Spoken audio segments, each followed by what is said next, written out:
All right, guys. Just wanted to give you a little bit of I guess, a breakdown of the programming and everything, so you have less questions. But if you do have any questions after this, please just message me. We'll make sure we get this done. All right. I know it's a little bit complicated in a sense, but however, you have seen this type of programming throughout the season, so it shouldn't be too uh, random for you. All right. So first of all, we're going back to that 1A, 1B style of programming. So remember, week one is 1A, 2A, 3A. The way I want you to do that is Monday should be 1A, Wednesday 2A, Friday 3A. All right. There's SAQ in this, which I'll go over. SAQ, you're going to start with primarily acceleration-based work. Then you're going to add in top end speed. So just be aware of that the first couple weeks, as we're going to see here, is going to be acceleration, and then you're going to do top end speed. Okay. That doesn't mean these are optional or that you can do this or you can do this. No, we're doing this and then we're doing this, the sequential building of the physical quality. So please just do that. All right. So, anyways, so week one, A, two, B, three, A, four, B, so on and so forth. Okay. This is going to give you variety and novelty. It's going to allow you to continue pushing. I always talk about physical qualities uh, from different standpoints. Okay, so if we could do a back squat and then we do a reverse lunge, working similar musculature, different angles of force vectors, and just essentially is going to help us accelerate how much we can um, improve and how much we can recover week to week. All right, that's the general idea. It's mostly jibber jabber for you guys, but I just want you to know that's why we're taking that approach. From the beginning, pillar prep and movement prep, stuff that we weren't always able to target during the season, but I really want you to be doing in the off season. Some of it is all new to you, but once you get it, you should be able to flow through it in 3 to 5 minutes. So we start with foam roll and stretch. The idea here is if you're a bit tight or sore in certain areas, we can pinpoint those areas that have tight, shortened muscles. We can throw the lax ball on that, really smash it, get the muscle to lengthen a little bit. Same thing with foam rolling. If it's something you like to do as well, there's not a ton of plus or minuses, but if it's what gets you going and started for a good session, please do that. The activation component, we're getting the main musculature involved with the session activated. We're also microdosing mobility and general coordination with our muscles. So please look at that. Sometimes I throw what we call human force, those kind of sit throughs, Turkish get ups, hanging, and stuff like that in there so that we can get exposed to that as well. The mobility, well, it's mobility. All right. So make sure we look at the notes as well so we have a good idea of what I want you to do with those particular components. The plyometrics or the force expression component, we're used to this, our three main um, power-based movements. All right, I'm not going to go through all the exercises because we obviously have the elastic, the hybrid, and the muscular group, so things are going to change overall based on what you need. But remember, maximum output and intent with all of these. All right. And that goes with, doesn't necessarily mean we need to be stiff and fast. If we're doing med ball repeat jumps, for example, right? And we're trying to be super compliant deep. All right. I want you to go as far down as you can. I want you to let that weight carry you down and then jump as high as you can. All right. The idea is not always to be stiff, especially at this time of the off season. Med ball diagonal hops, once again, holding weights.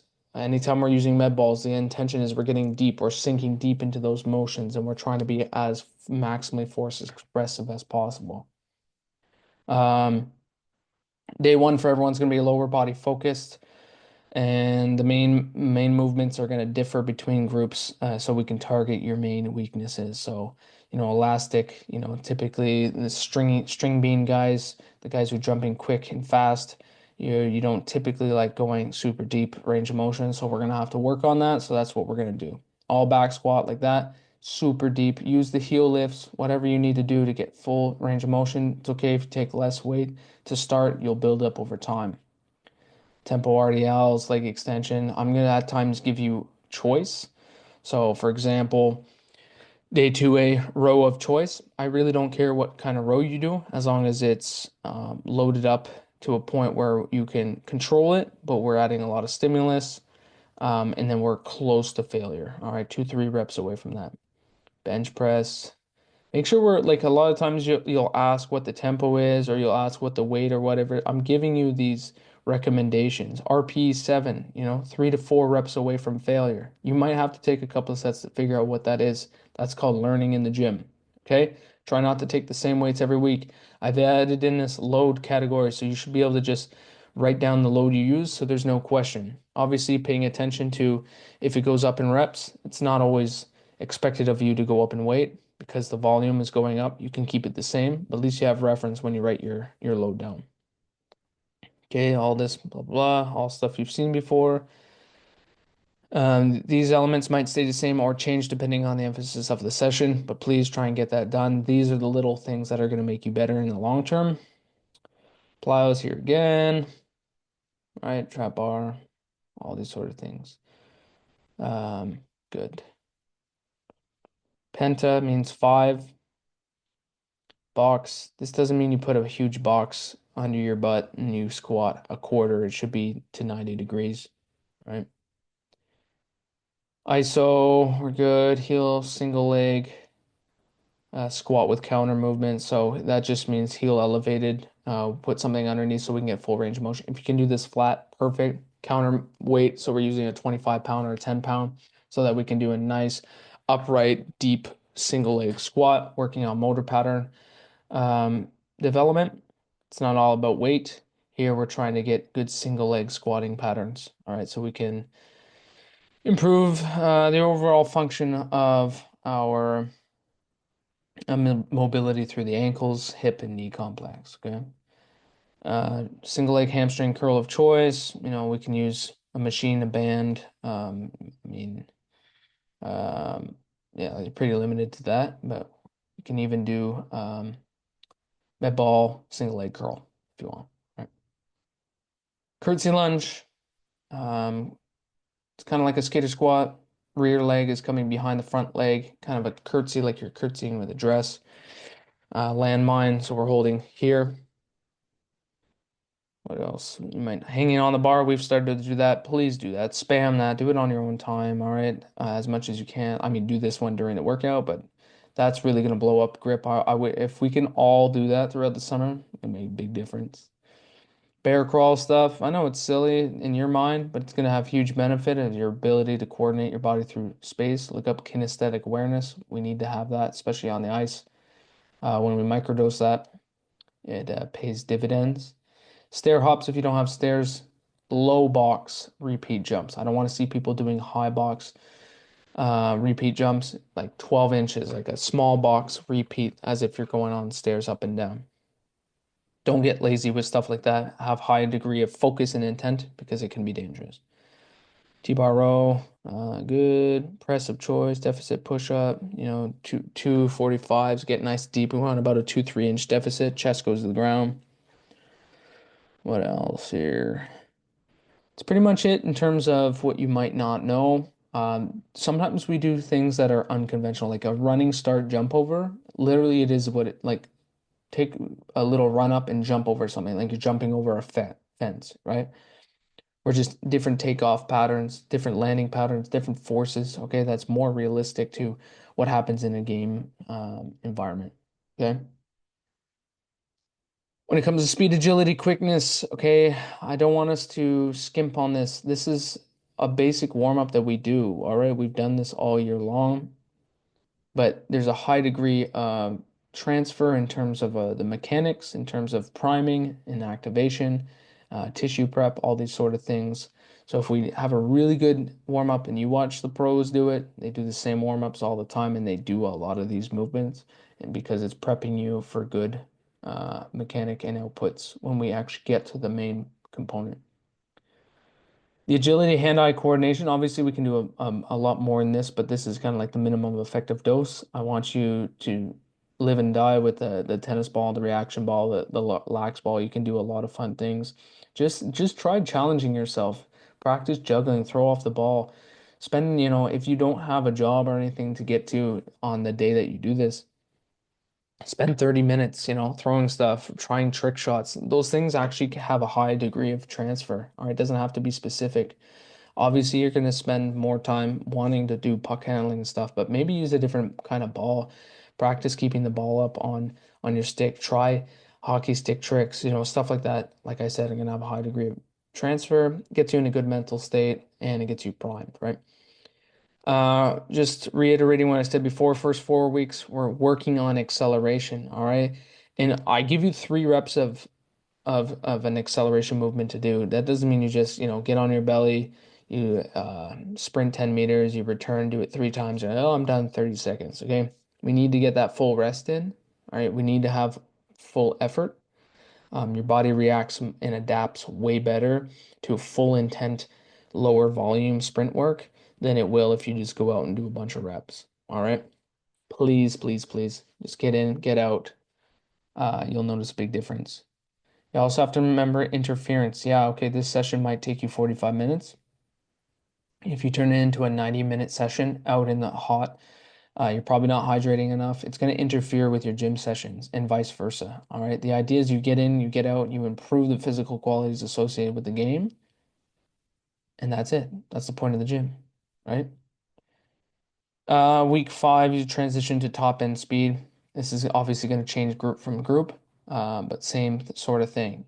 You're doing a rep of 20 meters, resting 2 minutes, full 2 minutes, if not more, if you find yourself out of breath, rinse and repeat. All right, that's going to change over time.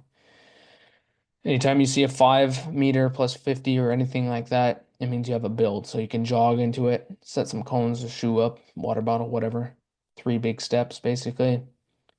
Get a rolling start and then go into your sprint. Cool down, I keep it basic. Box breathing, pigeon stretch, deep lunge, hip flexor stretch, main musculature that's going to be affected.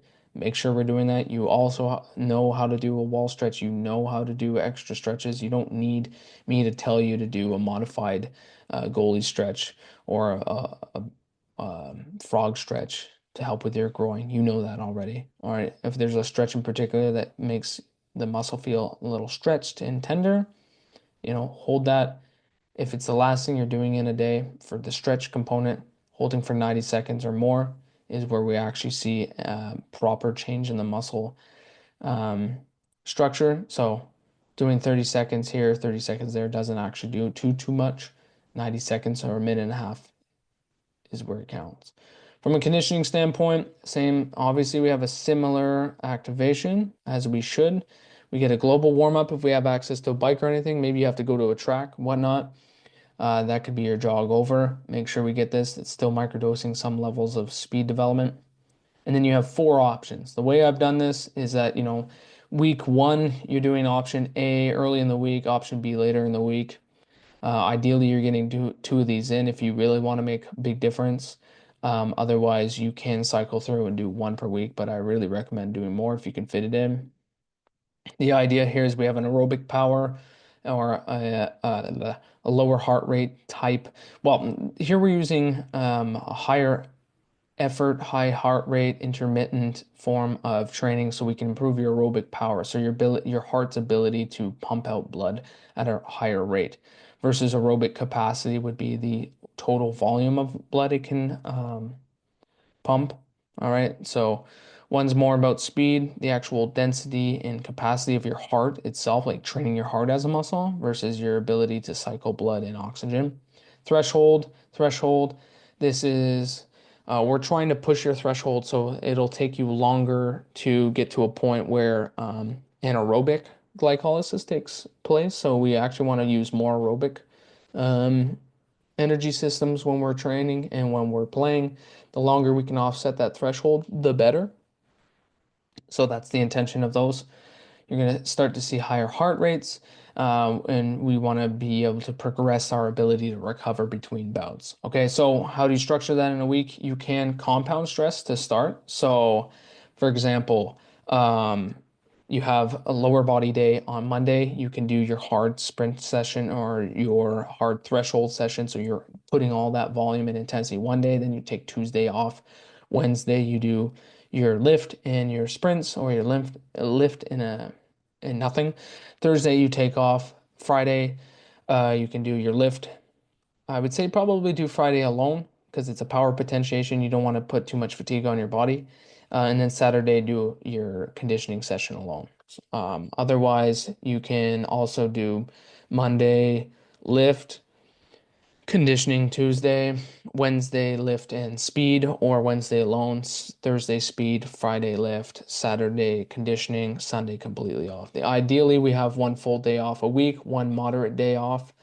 Um, and yeah, that's the ways you can kind of approach things. Ideally, we're probably not the amount of volume and stress I've put on for lower body. I don't want you doing sprint the same day just because we might run into a risk of injury.